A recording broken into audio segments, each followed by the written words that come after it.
ಆಚಿ chilli powder ಸಖತ್ ಖಾರ ಬಣ್ಣ ಮತ್ತು ರುಚಿ ಆಚಿ ಚಿಲ್ಲಿ ಪೌಡರ್. ಯಲಹಂಕದಲ್ಲಿ ಪೊಲೀಸ್ ಠಾಣೆ ಎದುರುಗಡೆನೆ ಕಳ್ಳತನ ಆಗಿದೆ.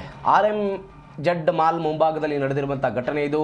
ಠಾಣೆ ಎದುರಲ್ಲೇ ನಿನ್ನೆ ಸಂಜೆ ನಡೆದಿರುವಂತಹ ಕಳ್ಳತನ ಇದು. 2 ಕಾರುಗಳ ಗಾಜು ಒಡೆದು ಕಳ್ಳರು ತಮ್ಮ ಕೈ ಚಳಕವನ್ನು ತೋರಿದ್ದಾರೆ. ಒಂದು ಕಾರಿನಿಂದ ಲ್ಯಾಪ್ಟಾಪ್ ಕಳ್ಳತನ ಆಗಿದೆ, ಮತ್ತೊಂದು ಕಾರಿನಿಂದ ನಗದು ಲ್ಯಾಪ್ಟಾಪ್ ಕಳ್ಳತನ ಆಗಿರೋದು. ಹಲವು ಬೆಲೆ ಬಾಳುವ ವಸ್ತುಗಳನ್ನು ಈ ಕದಿಮರು ಕದ್ಕೊಂಡು ಹೋಗ್ಬಿಟ್ಟಿದ್ದಾರೆ. ವಿಪರ್ಯಾಸ ಅಂದರೆ ಈ ಘಟನೆ ಆಗಿರೋದು ಪೊಲೀಸ್ ಠಾಣೆಯ ಮುಂದುಗಡೆನೆ, ಪೊಲೀಸ್ ಠಾಣೆಯ ಎದುರುಗಡೆನೆ ಕಳ್ಳತನ ಆಗಿದೆ.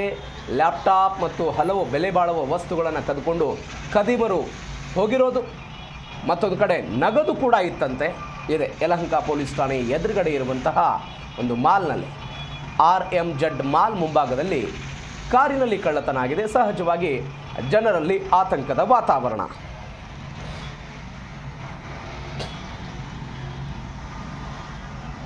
ನೋಡಿ, ಪೊಲೀಸರೇ ಇರುವಂತಹ, ಪೊಲೀಸ್ ಠಾಣೆಯೇ ಇರುವಂತಹ ಎದುರುಗಡೆ ಕಳ್ಳತನ ಆಗುತ್ತೆ ಅಂತ ಹೇಳಿದರೆ ನಿಜಕ್ಕೂ ಕೂಡ ಆತಂಕಕಾರಿ ವಿಚಾರ. ಅವರಿಗೆ ಭಯ ಇರಲಿಲ್ವಾ? ಪೊಲೀಸ್ ಇಲಾಖೆ ಇದೆ, ಇಲ್ಲಿ ಪೊಲೀಸ್ ಠಾಣೆ ಇದೆ, ಕಳ್ಳತನ ಮಾಡಿಬಿಟ್ರೆ ಸಿಕ್ಬಿಡ್ತಾರೆ.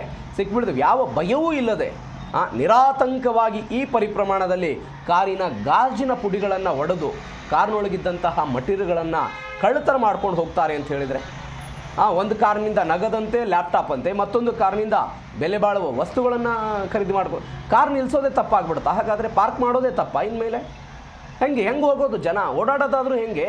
ಈಗೆಲ್ಲೋ ಒಂದು ಕಡೆ ಕಾರನ್ನು ಪಾರ್ಕ್ ಮಾಡಿ ನಾವು ನಿರಾತಂಕವಾಗಿ ಓಡಾಡಿ ಬರ್ತೀವಿ, ಏನೋ ಶಾಪಿಂಗ್ ಹೋಗ್ತೀವಿ, ಯಾವುದೋ ಬೇರೆ ಬೇರೆ ಕಾರಣಗಳಿಗೆ ಹೋಗಬೇಕಾಗುತ್ತೆ. ಆದರೆ ಹೀಗೆ ಗಾಜಿನ ಅಂದರೆ ಎಲ್ಲವನ್ನ ಒಡೆದು ಕಳ್ಳತನ ಮಾಡ್ತಾರೆ ಅಂತ ಹೇಳಿದರೆ ಸಹಜವಾಗಿ ಜನರಲ್ಲಿ ಆತಂಕ.